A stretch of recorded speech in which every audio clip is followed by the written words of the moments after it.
So from the last video, we got a couple of levels on us, and I managed to get some PvP gear that have some resilience on it, so we don't get hit like a wet noodle anymore. And I switched back over to testing out a little bit more things on the offensive side of the Greatsword tree. And man, this thing is way too much fun. If you haven't gotten a chance to test it out yourself on the PTR, then I really hope you guys do at some point. But the setup that I end up running for at least a bit, we're gonna end up changing it around quite a bit throughout the video. But we end up going back to Skyward Slash to apply that rend, going for that steadfast and rupture combo. But I'm gonna try to break down a little bit more about the actual build as we get into some fights here. But yeah, jumping right into it here, we have a little 1v1 here against a Greatsword hammer player, and we get a parry off and go for the heavy attack into that Skyward just to apply that rend, and he immediately goes for that rupture to get a beautiful cleanse on it.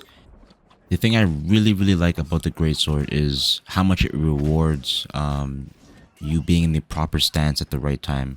You see, we are pretty much winning these trades head to head against a medium armor player, and it's because of the fortifies and the damage reduction that we get from being a defiant stance, and timing those things right, and by also using our evade like we do to avoid damage, we can stay really beefy and evasive on this build.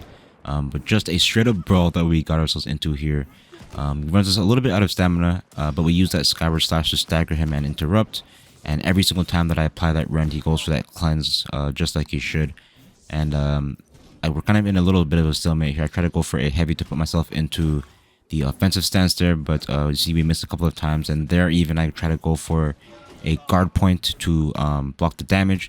But you can see once you get into that blender of heavy attacks, if they do not make the distance and stop you in some way, you just end up doing an insane amount of damage, because you can just chain those heavy attacks back to back with that quick charge. Now, jumping into some arena matches, you're going to see that I pretty much end up switching out abilities and passives almost every single match here, as it's really hard to get a firm idea of what I want to run right now. There's so many things work in so many different situations. But we're going to go ahead and run the setup that we saw in the 1v1, and I'm going to use my mobility that we have on the rapier to kind of just close the distance and go for that backline. And unfortunately, I don't have the blocking range passive on at the moment, as we have two bow players on the enemy team. But we get jumped on and follow up with a stagger on this opponent, and our ally follows up with another Skyward and just blows up that first opponent there. And I try to go ahead and help our teammate here and get a pull with that rupture, but he just barely dodges outside of the range of it and blows up our teammate as well. But we just chase him down with those quick charges of the Greatsword and finish him off in a couple of hits. We follow up the dodge with the steadfast though, halt his movement and pull him in, and he goes for the calamity. But being that we're rather healthy, and we just chase him down with the Greatsword attacks, being that he's in heavy or a medium armor, and he can't really dodge too far away from us. But a nice little round one there.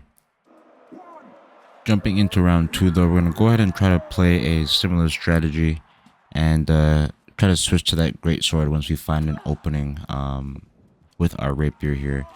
But the enemy team seems to be aware of what our plan is this time and kind of positions themselves accordingly. But I do find an opening with our flesh, jump in and just again pull him with that steadfast strike, and we still land a hit there as he cancels his calamity a second before heavy lands. I cancel his dash with our rupture pull as well, and I try to stay up and follow up for the kill here, but it looks like both of our teammates have gone down. I try to follow up with a flesh to get the kill there, and we go for the steadfast, but being that it's a really good ability, it's also a longer animation. The two enemy teammates are able to kind of just close the distance on us and clobber us to death. So that's one of the things that I end up thinking about a lot, is as good as steadfast strike is for the type of build I'm going for, it leaves me vulnerable a lot. But jumping into this again, I jump right into the middle of the team, go for a parry, and I immediately want to try to target this bow player in the back so he's not just getting free shots off. I try to go for a guard point counter there into our offensive stance. But our teammate gets somebody low. We follow up with the flush to get a really, really nice finish, and I turn my attention right back to the bow player. Get a pull with that rupture, and again, the combo of rupture and the stagger from Skyward is something that I really, really like with the rapier, because it's two things that we don't have at all on the rapier, which is two staggers and two pulls. So that's really the idea behind the abilities that I was trying to go for when pairing it with the rapier. Was I wanted to go for not just damage, because the rapier already has damage. I wanted to get things that the rapier doesn't have, so grit and obviously staggers, as you can see there. But we end up taking the third round there, and the enemy team is going to end up getting a little bit more aware that I'm probably the person to target here. I try to go for a flash to catch this player off guard, but he immediately just follows up with a Skyward, which staggers me, and we immediately start taking damage. But we follow up with a rupture just to get that fortify, and we're able to heal ourselves back to full. But just a big brawl there, and you see their teammate was already making the flank on us, and as I roll myself out of stamina, he hits us with the Skyward combo, and we get punished for getting caught out with no stam and being in the offensive stance, which is yeah, something that I'm really, really liking about the Greatsword. It's not just free damage and free defense. You really, really have to play the stance game correctly. But final round here, and we're going to go ahead and really, really try to make sure we don't get caught out here. But starting out the round here, my target is going to be that bowman in the back again. So we make our way around the pillar and use our rapier to, again, just close that distance and start putting on the pressure. But we end up running ourselves out of stamina, get stunned by the hammer, just in a terrible, terrible situation here. But we're able to give ourselves a little bit of breathing room and make some distance with the rapier. But this player knows how dire of a situation we're in. But the steadfast gives us a ton of breathing room, puts us into defiant stance, buys us some breathing room.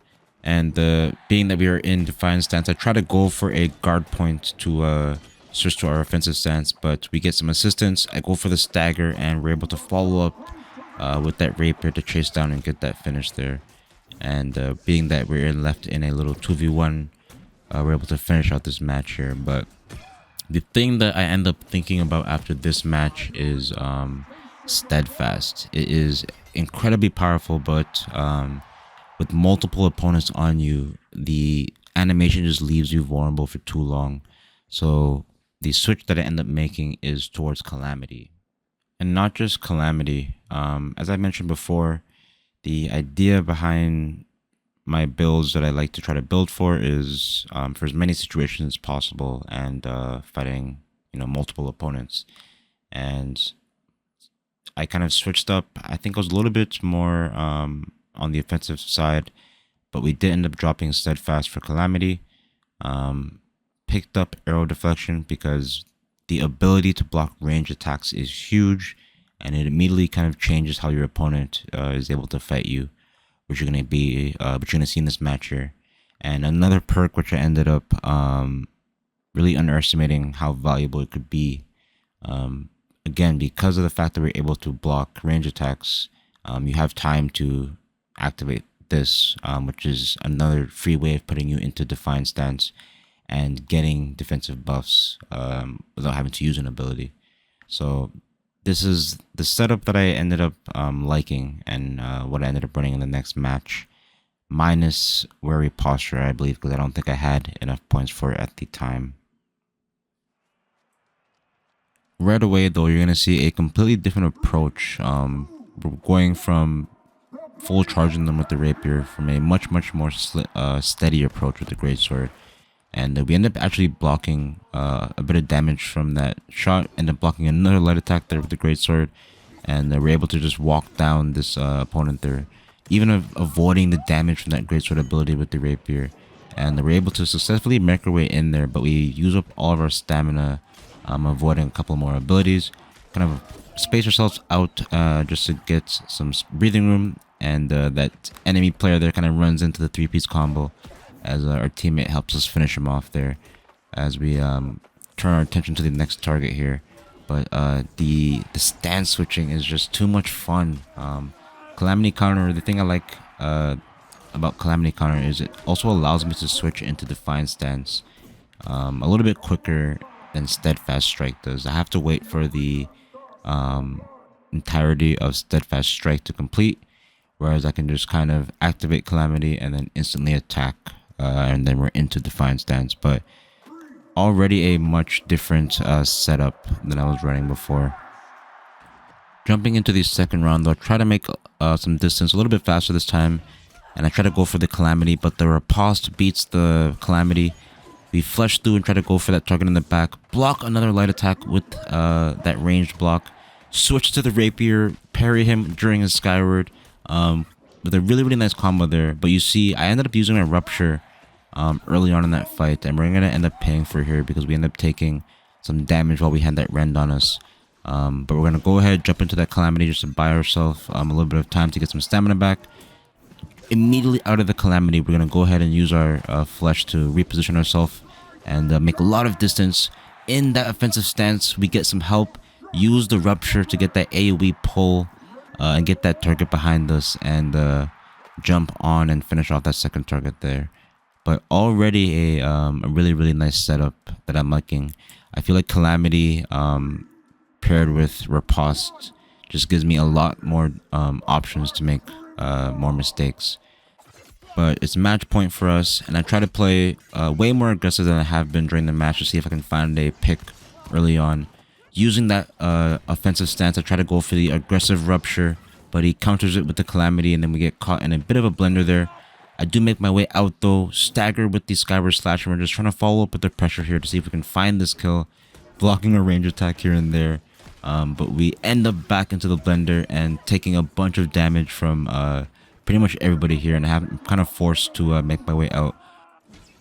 One of our teammates goes down, and I'm kind of forced to make my way out of the fight, but we are able to counter a bulk of that damage with the calamity counter, but we still have a lot of pressure. Our second teammate goes down there, and I'm going to see if I can try to make something happen here, but we are really low. I'm able to dodge there and at least get a little bit of breathing room here, and switch to defiant stance to get a little bit of defensive pressure there. We try to block with the calamity, but it isn't a 360 block, and we end up taking a bunch of damage from behind there as they're able to come back with a round, and it turns into a spicy match here. Guard point is definitely something that I could be trying to make more use of during this match for sure.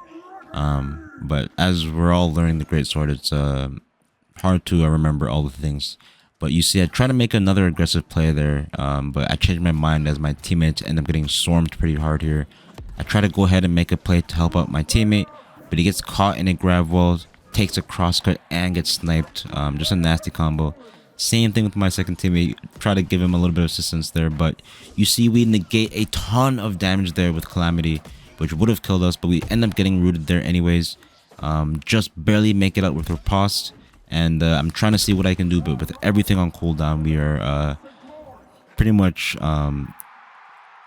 buying time until I go down there. But the enemy team is able to catch up here, and we're on match point for both. The archer in the back is definitely a threat that I need to deal with, but it's tough as the enemy team is doing a really good job of splitting up. But opening up this match here, you see I'm having a hard time deciding whether or not I should try to close out the archer or not. But just grabbing his attention I think is enough, as his teammate turns to give him a little bit of assistance. We turn and get the stagger, but we jump into the blender as one of our teammates immediately goes down. And I land a huge heavy attack on two of the enemies there, as they're both put very low. But I think it's a matter of time as my other teammate goes down here. I try to finish out a kill if I can, but I'm determined to at least get somebody here before this match goes out. We get jumped on from behind with the steadfast, go for a offensive rupture if we can, land the heavy, go for another calamity, end up taking out two. It is an insane ending to that match. It's hard to tell, but if I had either attacked a second earlier or maybe blocked one of the attacks from the side, I maybe could have killed both and then had time to get out and survive and maybe fight the third. But a beautiful ending. I'm loving the Greatsword. Let me know what you guys think. As always, thank you guys so much for watching, and I'll see you in the next one.